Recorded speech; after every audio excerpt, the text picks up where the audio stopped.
Hey guys, welcome back to wing back stories. ഈ ഒരു വീഡിയോയിൽ നമ്മൾ സംസാരിക്കാൻ പോകുന്നത് ബേൺമൗത്ത് വേഴ്സസ് മാഞ്ചസ്റ്റർ യുണൈറ്റഡ് മാച്ചിനെ കുറിച്ചാണ്. അത് 2-2 എന്നുള്ള രീതിയിലാണ് മാച്ച് അവസാനിച്ചിട്ടുണ്ടായിരുന്നത്. രണ്ട് ടീമുകൾക്ക് ഓരോ പോയിന്റ് വീതം കിട്ടിയിട്ടുണ്ടായിരുന്നു. ഈ ഒരു മത്സരത്തിൽ 4 ഗോളുകൾ പിറന്നിട്ടുണ്ടെങ്കിലും അതിനേക്കാൾ കൂടുതൽ ചർച്ച ചെയ്തിട്ടുണ്ടാവുക റെഫറിങ് ഡിസിഷനെ കുറിച്ചാണ്. അതായത് അവരെ ഇൻകൺസിസ്റ്റൻസി വീണ്ടും തുറന്നു കാണിക്കുന്ന ഒരു മാച്ചാണ് ഇന്നലെ നമ്മൾ കണ്ടിട്ടുണ്ടായിരുന്നത്.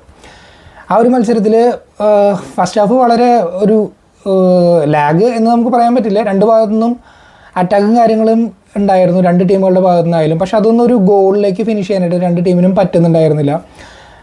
ഫൈനൽ തേർഡിലേക്ക് എത്തുമ്പോൾ ഡിസിഷൻ മേക്കിങ്ങിലൊക്കെ വളരെ ക്വാളിറ്റി ലാക്ക് ചെയ്യുന്നത് രണ്ട് സൈഡിലും കാണുന്നുണ്ടായിരുന്നു. ഈവൻ ബേൺമൗത്തിൻ്റെ അടുത്തു നിന്നാണ് കൂടുതലും കാണുന്നുണ്ടായിരുന്നത്. അവർക്ക് ആ ഒരു ഫിനിഷ് ചെയ്യാനായിട്ട് പറ്റുന്നുണ്ടായിരുന്നില്ല. യുണൈറ്റഡ് ശ്രമിക്കുന്നുണ്ടായിരുന്നു, ഒരു 3-4 ഷോട്ട് ഓൺ ടാർഗറ്റൊക്കെ അവർക്ക് പ്രൊഡ്യൂസ് ചെയ്യാനായിട്ട് പറ്റിയിട്ടുണ്ടായിരുന്നു. പക്ഷേ എന്നിരുന്നാൽ പോലും അതൊരു ഗോൾ കൺവേർഷനിലേക്ക് മാറ്റാൻ അവർക്ക് പറ്റിയിട്ടുണ്ടായിരുന്നില്ല. ഫസ്റ്റ് ഹാഫിൽ രണ്ട് ടീമുകളും അങ്ങോട്ടും ഇങ്ങോട്ടും അറ്റാക്ക് ചെയ്ത് കളിക്കുന്നതാണ് നമ്മൾ കണ്ടിട്ടുണ്ടായിരുന്നത്. രണ്ട് ഭാഗത്തു നിന്നായാലും പ്രോപ്പറായിട്ട് അറ്റാക്കും കാര്യങ്ങളെല്ലാം എത്തിയിട്ട് അവിടെ ഫൈനൽ തേർഡിൽ പ്രോപ്പറായിട്ട് ഒരു ഡിസിഷൻ എടുക്കാൻ പറ്റാതെ ഗോളിലേക്ക് കൺവേർഷൻ ആക്കാൻ പറ്റാത്തൊരു സിറ്റുവേഷനാണ് ഉണ്ടായിരുന്നത്. ഈവൻ ആ ഒരു ക്ലിനിക്കൽ നേച്ചർ ഇല്ലാത്തത് കാരണം രണ്ട് ടീമുകൾക്കായാലും ഫസ്റ്റ് ഹാഫിൽ സ്കോറിംഗ് ഓപ്പർച്യൂണിറ്റീസ് കിട്ടിയിട്ടുണ്ടായിരുന്നു. അത് പക്ഷേ അത് കൺവേർട്ട് ചെയ്യാനായിട്ട് പറ്റിയിട്ടുണ്ടായിരുന്നില്ല. യുണൈറ്റഡിനായിരുന്നു ബെറ്റർ ചാൻസസ് കിട്ടിയിട്ടുണ്ടായിരുന്നത്. ഈവൻ ഗോൾ ലൈൻ സേവ് വരെയൊക്കെ പെട്രോവിച്ചിൻ്റെ ഭാഗത്തു നിന്നൊക്കെ കണ്ടിട്ടുണ്ടായിരുന്നു, ബേൺമൗത്തിൻ്റെ കീപ്പറുടെ ഭാഗത്തു നിന്ന്. അപ്പോൾ ഈ വളരെ ലാഗ് കാര്യങ്ങളൊന്നും ഇല്ലാതെ ഒരു ആക്ഷൻ പാക്ഡ് ആയിട്ടുള്ള ഒരു ഫസ്റ്റ് ഹാഫ് ആയിരുന്നു മത്സരത്തിൽ ഉണ്ടായിരുന്നത്. വലിയ കാര്യമായിട്ട് എടുത്ത് പറയാനായിട്ടുള്ള ഒരുപാട് പോയിൻറ്റ്സും കാര്യങ്ങളൊന്നും ഫസ്റ്റ് ഹാഫിൽ വന്നിട്ടുണ്ടായിരുന്നില്ല.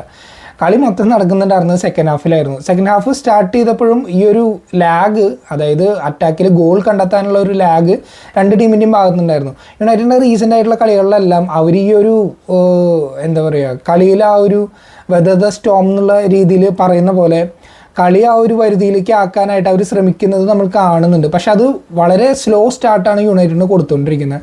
അവർക്കതൊരു ഗോളിലേക്ക് കൺവേർട്ട് ചെയ്യാൻ പറ്റുകയാണെങ്കിൽ കുറച്ചുകൂടി ഈസിയർ ആയിട്ട് അവർക്ക് കളിക്കാം. അല്ലെങ്കിൽ കുറച്ചുകൂടി ഇപ്പോൾ മൈക്കിൾ കാരിക്ക് വന്നതിന് ശേഷം ഒരു സ്വാഗ് കാര്യങ്ങളൊക്കെ ഉണ്ട് ടീമിൽ. ആ ഒരു സ്വാഗിലൊക്കെ അവർക്ക് കളിക്കണം എന്നുണ്ടെങ്കിൽ അവർക്കൊരു ഗോൾ അഡ്വാൻറ്റേജ് അല്ലെങ്കിൽ ഒരു ലീഡ് കിട്ടിയാലേ അവർക്കത് പ്രൊഡ്യൂസ് ചെയ്യാനായിട്ട് പറ്റണമെന്നുള്ളൂ. പക്ഷേ ഈ ഒരു മത്സരത്തിലേക്കൊക്കെ വരുമ്പോൾ കഴിഞ്ഞ കുറച്ച് മത്സരങ്ങളിലായിട്ട് അവർ ആ ഒരു സ്വാഗ് അവരുടെ മത്സരത്തിൽ തീരെ കാണാനില്ല. ഇപ്പോൾ നമ്മൾ ആഴ്സണലിൻ്റെ ആയാലും ഈവൻ മാൻ സിറ്റിക്കെതിരെയായിട്ടുള്ള മത്സരത്തിലെല്ലാം യുണൈറ്റഡിൻ്റെ ഭാഗത്തുനിന്ന് ആ ഒരു തരത്തിലുള്ളൊരു കളി, ബ്രേവായിട്ട് കളിക്കുന്നുള്ളൊരു കളി, അല്ലെങ്കിൽ കൺട്രോൾ, നല്ല പ്രഷർ സിറ്റുവേഷൻസിലാണെങ്കിലും പ്രോപ്പർ കൺട്രോളിൽ കളി കൺട്രോൾ ചെയ്ത് കളിക്കുന്നതെല്ലാം നമ്മൾ കണ്ടിട്ടുണ്ടായിരുന്നു. പക്ഷേ ഇതൊക്കെ ഇപ്പോൾ നല്ല രീതിയിൽ കുറഞ്ഞു വരികയാണ്. ആ ഒരു ഇൻറ്റൻസിറ്റി കുറഞ്ഞു വരികയാണ്. ഇപ്പോൾ മത്സരങ്ങൾക്കിടയിൽ നല്ല ഗ്യാപ്പുകൾ വരുന്നുണ്ട്. ചില മത്സരങ്ങൾ 7-10 ദിവസം ഗ്യാപ്പിൽ അല്ലെങ്കിൽ 2 ആഴ്ച ഗ്യാപ്പിലൊക്കെയാണ് മത്സരം വരുന്നത്. ഇനിയിപ്പോൾ വരുന്നതെന്ന് പറഞ്ഞിട്ടുണ്ടെങ്കിൽ ഇനി അടുത്ത മത്സരം ഏപ്രിൽ 13 വരുന്നത്. വലിയൊരു ലോങ് ഗ്യാപ്പ് വരുന്നുണ്ട് ഇൻ്റർനാഷണൽ ബ്രേക്കിൻ്റെ. അപ്പോൾ ഇതുപോലെ ഒരുപാട് ബ്രേക്ക് കളികളിൽ വരുമ്പോൾ പ്ലെയേഴ്സിന് ആ ഒരു ഇൻറ്റൻസിറ്റി കീപ്പ് ചെയ്യാൻ പറ്റാത്തത് നല്ല രീതിയിൽ റിഫ്ലക്റ്റ് ആവുന്നുണ്ട് കളിയിലേക്ക് വരുമ്പോൾ തന്നെ. ഇപ്പോൾ യുണൈറ്റഡിനെ നോക്കുകയാണെങ്കിൽ അവർക്ക് ഒരു വീക്കിൽ ഒരു മാച്ച് മാത്രമായിട്ട് കളിക്കേണ്ട ഒരു സിറ്റുവേഷനുള്ളൂ, ഒരു മാച്ച് വീക്ക് വരുമ്പോൾ. അപ്പോൾ അങ്ങനെ വരുന്ന സാഹചര്യത്തിൽ അവർക്ക് ഈ ഒരു ഇൻറ്റൻസിറ്റി കാഴ്ചവെക്കാൻ പറ്റാത്തത് എന്തുകൊണ്ടാണ് എന്നുള്ളത് കാരിക്ക് തന്നെ ചകഞ്ഞ് കണ്ടുപിടിക്കേണ്ട ഒരു കാര്യമാണ്. അതായത് ഇത്തരം മത്സരങ്ങളിൽ ഇൻറ്റൻസിറ്റി കാഴ്ചവെച്ചിട്ട് ആ ഒരു സ്കോറിങ് ഓപ്പർച്യൂണിറ്റീസ് എല്ലാം കൺവേർട്ട് ചെയ്യാൻ പറ്റിയിട്ടില്ല എന്നുണ്ടെങ്കിൽ ഇതുപോലെ പോയിന്റ് ഡ്രോപ്പ് കാര്യങ്ങളെല്ലാം പറ്റും. ഇപ്പോൾ അവർ പ്രീമിയർ ലീഗിൽ 3ാമത്തെ പൊസിഷനിലാണ് ഇരിക്കുന്നത്. ഫസ്റ്റ് നമുക്കറിയാം ആഴ്സണലാണ്, അതിനുശേഷം മാഞ്ചസ്റ്റർ സിറ്റി, പിന്നീട് 3ാമതാണ് യുണൈറ്റഡ് ഇരിക്കുന്നത്. ഇപ്പോൾ ഈ ഒരു ഗെയിം വീക്കിന് ശേഷം അവർക്ക് 3ാം സ്ഥാനത്ത് തന്നെ തുടരാനായിട്ട് പറ്റും. അതായത് ആസ്റ്റൺ വില്ലയ്ക്ക് ഇനി കളി ഒരെണ്ണം ഉണ്ടെങ്കിൽ പോലും ഇപ്പോൾ 4 പോയിൻ്റ് ഒരു ഗ്യാപ്പ് യുണൈറ്റഡിനുണ്ട്.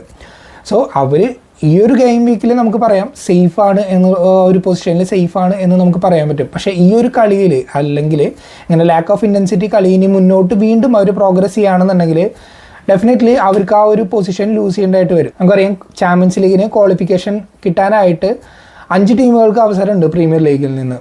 അപ്പോൾ മിനിമം അതിനുള്ള ആ ഒരു പോയിന്റ് സെക്യൂർ ചെയ്യണമെന്ന് പറഞ്ഞാൽ യുണൈറ്റഡിനെ സംബന്ധിച്ച് ഇപ്പോൾ ഒരു 72 പോയിന്റെങ്കിലും 38 കളികളിൽ നിന്ന് അവർക്ക് അറ്റൻഡ് ചെയ്യാൻ പറ്റിയിട്ടുണ്ടെന്നുണ്ടെങ്കിൽ അവർക്ക് ആ ഒരു ചാമ്പ്യൻസ് ലീഗ് സ്പോട്ടിലേക്ക് എത്താൻ പറ്റുന്നതാണ്. ഇപ്പോൾ അവർക്ക് 55 പോയിൻ്റാണ് ഉള്ളത്. ഇനി വരുന്നത് 7 കളികളോടുണ്ട്. 21 പോയിന്റിൽ അവർക്ക് ആ ഒരു മിനിമം 17 പോയിന്റെങ്കിലും സെക്യൂർ ചെയ്യേണ്ട ഒരു അവസ്ഥയുണ്ട്.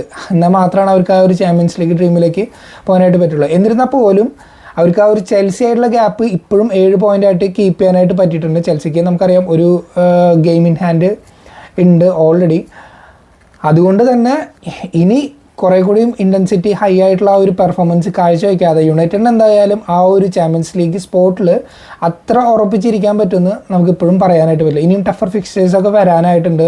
എനിക്ക് തോന്നുന്നു ചെൽസി ആയിട്ട് തന്നെ കളി ഇനി വരാനുണ്ട്, ലിവർപൂൾ ആയിട്ടുള്ള കളികളൊക്കെ വരാനുണ്ട്. അപ്പോൾ ഈ ഒരു മത്സരങ്ങളിലെല്ലാം പ്രോപ്പറായിട്ട് കളിച്ചില്ല എന്നുണ്ടെങ്കിൽ അവരുടെ നിന്ന് പണിഷ്മെൻറ്റ് കിട്ടാനായിട്ടുള്ള ചാൻസസ് വളരെ കൂടുതലാണ്. പോയിന്റ് ഡ്രോപ്പ് ചെയ്ത് കഴിഞ്ഞിട്ടുണ്ടെങ്കിൽ അവർ ആ ഒരു ചാമ്പ്യൻസ് ലീഗ് സ്പോട്ട് എന്നുള്ള ഒരു ഡ്രീം കയ്യിൽ നിന്ന് തന്നെ പോകുന്നതായിരിക്കും. സോ ഇതാണ് യുണൈറ്റഡിൻ്റെ ആയിട്ടുള്ള കാര്യം. ഇനി കളിയിലേക്ക് വരികയാണെന്നുണ്ടെങ്കിൽ സെക്കൻഡ് ഹാഫിലായിരുന്നു ആക്ഷൻ പാക്ഡ് ആയിട്ടുള്ള പെർഫോമൻസ് മുഴുവൻ ഉണ്ടായിരുന്നത്. അതായത് എല്ലാ ഗോളുകളും വന്നിട്ടുണ്ടായിരുന്നു സെക്കൻഡ് ഹാഫിലായിരുന്നു.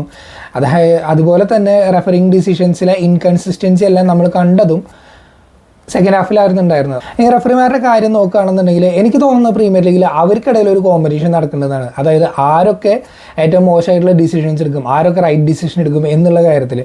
നമ്മൾ ഈ ഗോൾസിനും അസിസ്റ്റിനും അതുപോലെ തന്നെ മറ്റ് ഷോട്ട് ഓൺ ടാർഗറ്റ്, എത്ര ഷോട്ട്സ് അടിച്ചു, ഇങ്ങനെ സ്റ്റാറ്റ്സ് വയ്ക്കുന്ന പോലെ ഇവരുടെ ഇടയിലും സ്റ്റാറ്റ്സ് ഉണ്ടെന്നാണ് എനിക്ക് തോന്നുന്നത്. അതായത് ആരാണ് ഫസ്റ്റ് വരുന്നത്, ഏറ്റവും കൂടുതൽ മിസ്റ്റേക്ക് ആരാണ് കാഴ്ചവെക്കുന്നത്, ഏറ്റവും കൂടുതൽ പെനാൾട്ടി ആരാണ് കൊടുത്തത്, ഏറ്റവും കൂടുതൽ മിസ്റ്റേക്കിൽ നിന്ന് പെനാൾട്ടി ആരാണ് കൊടുത്തിരിക്കുന്നത്, ഈ രീതിയിലെല്ലാം അവരുടെ ഇടയിൽ കോമ്പറ്റീഷൻ നടക്കുന്നതാണ് എനിക്ക് ഫീൽ ചെയ്തിട്ടുണ്ടായിരുന്നത്.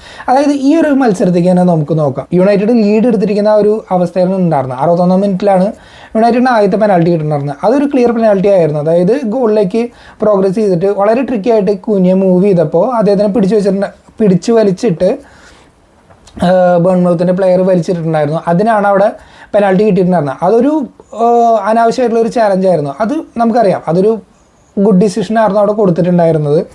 അങ്ങനെ ആ പെനാൾട്ടി എടുക്കുന്നുണ്ടായിരുന്നു ബ്രൂണോ ഫെർണാണ്ടസ് ആയിരുന്നു. അദ്ദേഹം അത് കൺവേർട്ട് ചെയ്തു. അദ്ദേഹത്തിന് ഇപ്പോൾ ഒരു 16 അസിസ്റ്റും 8 ഗോളുകളും ഈ സീസണിൽ അദ്ദേഹം അടിച്ചിട്ട് വീണ്ടും മുന്നേറിക്കൊണ്ടിരിക്കുകയാണ്.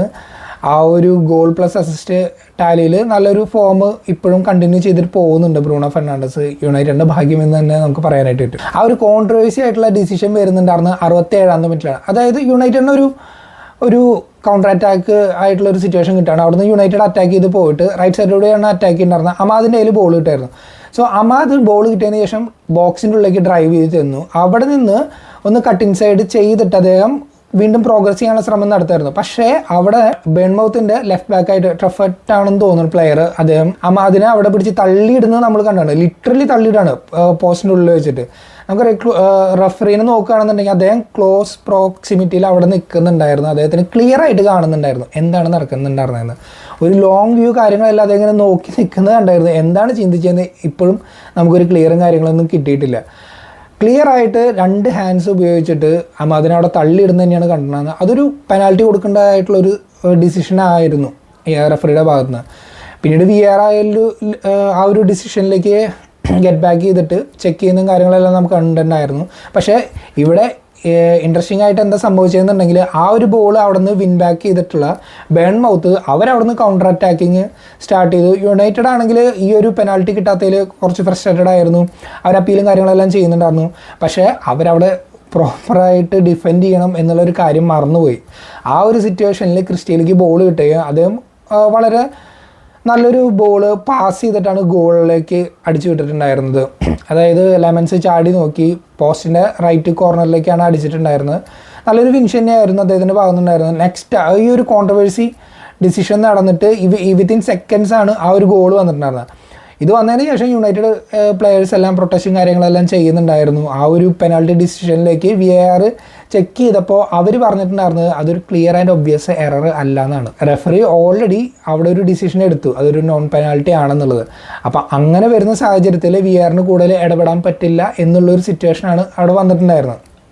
നമുക്കറിയാം ബോക്സിൻ്റെ ഉള്ളിൽ വെച്ചിട്ട് പുഷിങ്, അതായത് 1 ഹാൻഡ് അല്ല ഈവൻ 2 ഹാൻഡ് വെച്ചിട്ടാണ് പുഷ് ചെയ്തിട്ടുണ്ടായിരുന്നത്. ഇത്തരം ചാലഞ്ചുകൾ കാര്യങ്ങളെല്ലാം പെനാൽറ്റി കൊടുക്കുന്നത് നമ്മൾ കണ്ടിട്ടുണ്ട്. ഈവൻ ഇതിലും സോഫ്റ്റ് ആയിട്ടുള്ള ചാലഞ്ചുകളെല്ലാം പെനാൽറ്റി കൊടുക്കുന്നതായിട്ട് നമ്മൾ കണ്ടിട്ടുണ്ട്. ഓക്കെ, അപ്പോൾ ആ ഒരു ഡിസിഷൻ യുണൈറ്റഡിന് അവിടെ കിട്ടിയില്ല, അതൊരു ഗോളിൽ കലാശിച്ചു. അതുപോലെ തന്നെ യുണൈറ്റഡ് അവിടെ നിന്ന് വീണ്ടും അറ്റാക്ക് ചെയ്തിട്ട് അവരുടെ ലീഡ് വീണ്ടും തിരിച്ചു പിടിക്കുന്നതാണ് കണ്ടത്. 71-ാമത്തെ മിനിറ്റിൽ ഒരു ഓൺ ഗോളിലാണ് വരുന്നുണ്ടായിരുന്നത്. യുണൈറ്റഡിന് ഒരു കോർണർ കിട്ടി. കോർണർ എടുക്കുന്നുണ്ടായിരുന്നത് ബ്രൂണോ ഫെർണാണ്ടസ് ആയിരുന്നു. ഫെർണാണ്ടസിൻ്റെ ബോൾ ബോക്സിലേക്ക് വന്നപ്പോൾ ഹില്ലിൻ്റെ തലയിൽ തട്ടിയിട്ടാണ് ബോൾ വലയിലേക്ക് ആയത്. അത് യുണൈറ്റഡിന് 2-1 എന്നുള്ള ലീഡ് കൊടുത്തിട്ടുണ്ടായിരുന്നു. സോ ഇങ്ങനെ മത്സരം വളരെ ഇൻട്രസ്റ്റിംഗ് ആയിട്ട് 71-ാം മിനിറ്റിൽ മാറി നിൽക്കുന്ന ഒരു സാഹചര്യത്തിൽ വീണ്ടും 2 ടീമുകളും നമുക്കറിയാം ഫസ്റ്റ് ഹാഫിൽ കണ്ട പോലെ തന്നെയാണ് സെക്കൻഡ് ഹാഫിൽ അവർ കളിക്കുന്നുണ്ടായിരുന്നത്. അങ്ങോട്ടും ഇങ്ങോട്ടും എൻഡ് ടു എൻഡ് അറ്റാക്കാണ്. പക്ഷേ ഫൈനൽ തേർഡിൽ എത്തുമ്പോൾ പ്രോപ്പറായിട്ടുള്ള ഡിസിഷൻ മേക്കിംഗ് എടുക്കാത്തതുകൊണ്ട് അവർക്ക് എങ്ങനെയാണ് അത് കൺവേർട്ട് ചെയ്യേണ്ടത് എന്നുള്ള ഒരു ഒരു കൺഫ്യൂഷൻ ഉണ്ടായിരുന്നു, അത് മാത്രമേ ഉണ്ടായിരുന്നുള്ളൂ. അങ്ങനെ 2-1 എന്നുള്ള രീതിയിൽ യുണൈറ്റഡ് ലീഡ് ചെയ്യുമ്പോൾ വീണ്ടും ബേൺമൗത്തിനൊരു അവസരം കിട്ടായിരുന്നു യുണൈറ്റഡിൻ്റെ തേർഡിൽ വെച്ചിട്ട്. വളരെ നല്ലൊരു പാസിലൂടെ ഇവൻ എൽസനെ പിക്ക് ചെയ്യപ്പെടുമ്പോൾ അദ്ദേഹം ബോളും എടുത്ത് കുറച്ചുകൂടി പേസി ആയിട്ട് മഗേറിനെ കടന്നിട്ട് അദ്ദേഹം പോയിട്ടുണ്ടായിരുന്നു ബോക്സിൻ്റെ ഉള്ളിൽ വെച്ചിട്ട്. പക്ഷേ മഗേർ ബോൾ വാച്ചിങ് ആയിരുന്നില്ല, അദ്ദേഹം പ്ലെയറിനെ മാർക്ക് ചെയ്യാനായിട്ട് നോക്കി, അദ്ദേഹം പ്ലെയറിനെ ജസ്റ്റ് ഒരു സ്ലൈറ്റ് പുഷ് ചെയ്തു. അതൊരു ക്ലിയർ ആയിട്ടുള്ളൊരു പെനാൽറ്റി തന്നെയാണ്. ലാസ്റ്റ് മാൻ ഡിഫെൻഡിങ് ആണ്, എന്താ പറയുക, ഗോൾ അടിക്കാനുള്ള ആ ഒരു അവസരം നിശ്ചയിച്ചതിന് അതൊരു പെനാൽറ്റി അവിടെ കൊടുക്കുന്നതായിട്ട് കണ്ടു.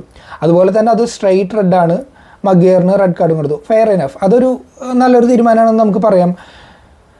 ഇവനെൽസനെ പിടിച്ചു വലിച്ചിട്ടതിന് അല്ലെങ്കിൽ ഒരു ഫൗൾ ചെയ്തതിന് മഗേറിന് റെഡ് കാർഡ് കിട്ടിയതും അതുപോലെ തന്നെ പെനാൽറ്റി അവാർഡ് ചെയ്തതും. പക്ഷേ ഇതേ സെയിം സിറ്റുവേഷനാണ് കുറച്ച് മിനിറ്റുകൾക്ക് മുന്നേ തന്നെ ബേൺമൗത്തിൻ്റെ ഹാഫിലുണ്ടായിരുന്നത്. പക്ഷെ അതെന്തുകൊണ്ട് കൊടുത്തില്ല എന്നതാണ് പ്രോബ്ലം ആയിട്ട് വരുന്നത്. അപ്പോൾ ഈ ഒരു ഇൻകൺസിസ്റ്റൻസി ഇവർ കീപ്പ് ചെയ്യുന്നത് കാരണം കൊണ്ട് തന്നെ ഈ എങ്ങനെയാണ് പ്രോപ്പറായിട്ടുള്ള ഡിസിഷൻസ് ഏതൊരു ടീമിനാണെങ്കിലും അനുകൂലമായിട്ട് കിട്ടോ കിട്ടില്ല എന്നുള്ളത് വളരെ ഡിസപ്പോയിൻറ്റിംഗ് ആയിട്ടുള്ളൊരു കാര്യമാണ്. ഇതിപ്പോൾ ഇന്നലെ ഇപ്പോൾ ബേൺമൗത്തിനായിരുന്നു അതൊരു ഡിസിഷൻ ഫേവറായിട്ട് കിട്ടിയിട്ടുണ്ടായിരുന്നത്, ചില മത്സരങ്ങളിൽ യുണൈറ്റഡ് കിട്ടാറുണ്ട്. അതുപോലെ തന്നെ ഒരു ടീമിനെ മാത്രം ഫേവർ ചെയ്തിട്ടുള്ള കാര്യമല്ല, ഒരുപാട് ടീമുകൾക്കും ഇതുപോലുള്ള സിറ്റുവേഷൻസ് അവർക്ക് ഫേസ് ചെയ്യേണ്ടി വരാറുണ്ട്. റെഫറിങ്ങിൻ്റെ ഡിസിഷൻസ് കാരണം അവരുടെ മത്സരങ്ങൾ അവർക്ക് കയ്യിൽ നിന്ന് പോകുന്നത്. ഈ ഒരു സിറ്റുവേഷനിലാണെങ്കിൽ ജൂനിയർ ക്രൂപ്പിയാണോ ആ ഒരു പെനാൽറ്റി കൺവേർട്ട് ചെയ്തിട്ടുണ്ടായിരുന്നു, 2-2 എന്നുള്ള രീതിയിലേക്ക് മാറ്റിയിട്ടുണ്ടായിരുന്നു. അതിനുശേഷം 9 മിനിറ്റോളം ഇഞ്ചുറി ടൈം കൊടുത്തിട്ടുണ്ടായിരുന്നു. ഞാൻ വിചാരിച്ചിട്ടുണ്ടായിരുന്നു ഒരു 5 അല്ലെങ്കിൽ 6 മിനിറ്റ് അല്ലെങ്കിൽ മാക്സിമം ഒരു 7 മിനിറ്റെങ്കിലും കൊടുക്കുന്നായിരുന്നു. പക്ഷേ 9 മിനിറ്റാണ് ഇഞ്ചുറി ടൈം കൊടുത്തിട്ടുണ്ടായിരുന്നത്. ആ ഒരു സമയത്ത് യുണൈറ്റഡിന് ഇവരെ പിടിച്ചു നിർത്താനായിട്ട്, അതായത് ബേൺമൗത്തിനെ പിടിച്ചു നിർത്താനായിട്ട് പറ്റിയിട്ടുണ്ടായിരുന്നു. യുണൈറ്റഡിന് ചേഞ്ചസ് കൊണ്ടുവന്നിട്ടുണ്ടായിരുന്നു. മഗേർ പോയത് കാരണം ഒബ്വിയസ്ലി ഒരു അറ്റാക്കിംഗ് പ്ലെയറിന് സാക്രിഫൈസ് ചെയ്യേണ്ടി വന്നിട്ടുണ്ടായിരുന്നു. കുഞ്ഞയ്ക്ക് പകരം ഏഡൻ ഹെവൻ വന്നിട്ടുണ്ടായിരുന്നു, അദ്ദേഹമാണ് ഡിഫൻസിലുണ്ടായിരുന്നത്. അപ്പോൾ അവർക്ക് ആ ഒരു 2-2 എന്നുള്ള ആ ഒരു സ്കോർ ലൈൻ പ്രൊട്ടക്ട് ചെയ്യാനായിട്ട് പറ്റി. മത്സരം ആ ഒരു രീതിയിൽ അവസാനിച്ചു. ഓരോ പോയിൻ്റായിട്ട് യുണൈറ്റഡിന് വൈറ്റാലിറ്റി സ്റ്റേഡിയത്തിൽ നിന്ന് പോകേണ്ടതായിട്ട് വന്നു. ഇതിൽ ഇൻട്രസ്റ്റിംഗ് ആയിട്ടുള്ളൊരു ഫാക്റ്റ് ഉണ്ട്. ഇരയോളയുടെ ബേൺമൗത്ത് ടീമിനെതിരെ യുണൈറ്റഡിന് ലാസ്റ്റ് 5 അല്ലെങ്കിൽ 6 മത്സരമായിട്ട് വിജയിക്കാനായിട്ട് പറ്റിയിട്ടില്ല. അവർക്ക് ഒന്നല്ലെങ്കിൽ തോൽക്കുക അല്ലെങ്കിൽ അവർക്ക് ഡ്രോ ആണ് ഉണ്ടായിട്ടുള്ളത്. സോ ഇതിപ്പോൾ ഒരു പുതിയൊരു തരം കേഴ്സായിട്ട് യുണൈറ്റഡിനെ ഇപ്പോൾ ബാധിച്ചിരിക്കുകയാണ്. ഇനി അവർക്കതിന് ബ്രേക്ക് ചെയ്യണമെങ്കിൽ പോലും ഇനി അടുത്തൊരു സീസൺ ആവാതെ അതിന് എന്തായാലും പറ്റില്ല. സോ ഇതൊക്കെയാണ് ഈ ഒരു മത്സരത്തെക്കുറിച്ച് എനിക്ക് പറയാനായിട്ടുള്ളത്. നിങ്ങളുടെ അഭിപ്രായങ്ങളൊക്കെ ഒന്ന് കമൻറ്റായിട്ട് അറിയിക്കുക. വീഡിയോ ഇഷ്ടമായെങ്കിൽ ഒന്ന് ലൈക്ക് ചെയ്യുക. ഇതുവരെ സബ്സ്ക്രൈബ് ചെയ്യാത്തവരാണെങ്കിൽ സബ്സ്ക്രൈബ് ചെയ്യുക. അടുത്തൊരു വീഡിയോ ആയിട്ട് കാണുന്നവരെ ബൈ.